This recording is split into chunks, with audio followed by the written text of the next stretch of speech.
Hello সবাইকে, আমি Anika. Welcome to my YouTube channel daily cooking ব্লগে আপনাদের সবাইকে স্বাগতম। আশা করি সবাই ভালোই আছেন।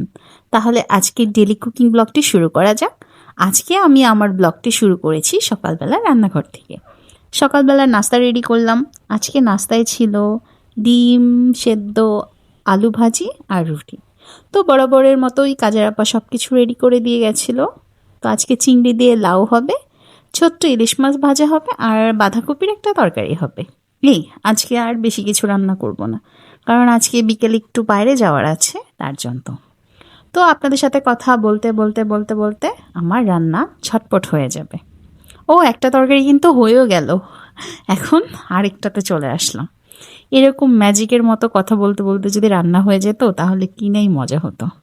যাই হোক, একদম মশলা ছাড়া ধনেপাতা কাঁচামরিচ দিয়ে একদম মানে শর্টকাট যেটাকে বলে, কিন্তু তরকারিটা খুব মজা হয়েছিল। লাউ দিয়ে চিংড়িটা বরাবরের মতো আমাদের বাসার সবাই এই লাউ চিংড়িটা খুবই পছন্দ করে।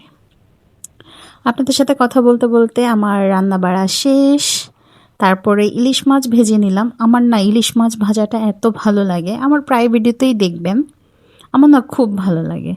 তো কথা বলতে বলতে আমার রান্না শেষ একদমই, যে বলে নিলাম আগে। এরপরে বাকি কিছু কাজ ছিল, সেগুলো শেষ করলাম। রান্নার কিছু থালা বাসন হয়েছিল, সেগুলো ধুয়ে টুয়ে একদম পরিষ্কার টরিষ্কার করে নিলাম।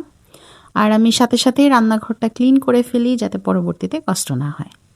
এরপরে ফুডপান্ডা থেকে বিকেলে অনেক পরে আর কি, ফুডপান্ডা থেকে কিছু জিনিস অর্ডার করেছিলাম, সেগুলো চলে আসলো।